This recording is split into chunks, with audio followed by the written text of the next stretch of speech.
They are very well aware of the situation right now. 1 a.m., that's the time we're looking at, early Saturday morning.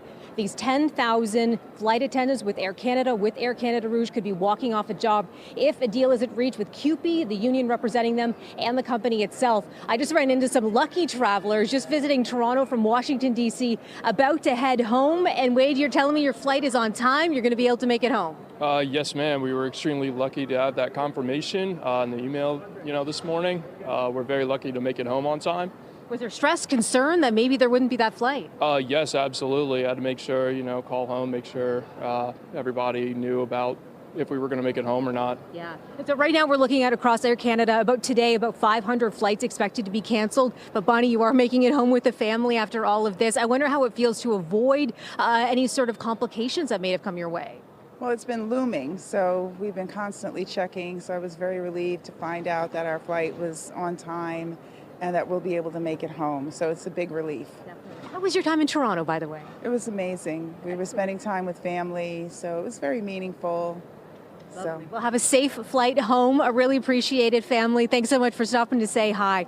Okay, so this family make it out pretty well. Others not so lucky. Pearson, just on its own right now, we're looking at about 60 flights being canceled here, but those numbers are expected to increase as the day goes on. This is part of the wind up to that roughly 1 a.m. deadline. We did see dozens of flights canceled yesterday as part of this process. Toronto Pearson getting ready for this potential labor disruption, getting spots ready to put more Air Canada planes. They have to go somewhere, right, if they're not going to be up in the air for the next little bit. As for the situation with this labor dispute, we know that wages are a sticking point there. Something that the union is looking for is getting workers paid for their time on the ground before that flight takes off and then after the flight lands. Some of the latest messaging we're getting from both the union and Air Canada, I want to share it with you. Have a listen. We've issued them a lockout notice, and the reason for that is, we need to have an orderly wind down of the company. We have planes all over the world. We fly to 200 countries. We can't just suddenly stop. That would be also very bad for customers, would leave them stranded all over. So the only way to approach this is to gradually wind it down. As I said, we're already being disrupted by this labor dispute. We've got 10,400 flight attendants. People do get sick. This is not something that the union would direct our members to do. This could just be a coincidence, but we're here to talk, and we just need an equitable collective agreement. Well, the family I was chatting to there, they made off well with the situation. Their flight is on time. They're going to catch it at 8:30, head home to Washington, D.C. Not everyone getting the same sort of flight path right on time as they were planning to see. Instead, there's some frustration. There is some confusion, questions about communication, that kind of thing.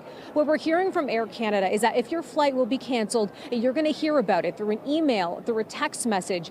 There are also, customer service lines that are available to answer some questions. They are warning us there is a long wait to be able to talk to people at some point. There is also a booth behind me here. They're also positioned in different places around Pearson to give people some information, explaining some options. I've been watching people line up, talk to those Air Canada employees, walk away not so happy. So not everyone making it to their destination on time as they had expected. If we do see this strike, this lockout go ahead, again, right now, it looks like these talks are deadlocked, and we are going to see these people possibly off the job, these flight attendants. We could be seeing, Lena and Lindsay, some 130,000 travelers affected each and every day that this goes on.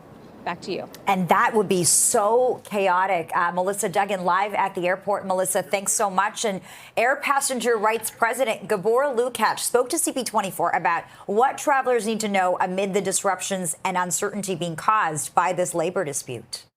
My first advice is don't believe what Air Canada is telling you. They are giving out often misinformation. Just this morning, we have seen passengers being told your flight has been canceled and we have no other flights for you for 120 airlines we have searched. We went online and found more than a dozen options for that passenger.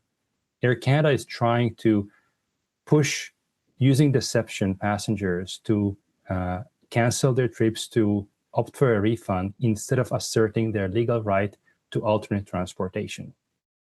And the president and CEO of the Tourism Industry Association of Ontario says anxiety is rising among businesses that depend on travelers as the deadline for that work stoppage draws near. We are in the peak of summer in a very important year where tourism has been challenged due to a number of global economic factors. A lot of small businesses and operators and employees, from hotels to restaurants to attractions to arts and culture, are counting on the arrival of visitors from across Canada and internationally. So being this close to the deadline without a resolution is a concern, particularly for small and local businesses.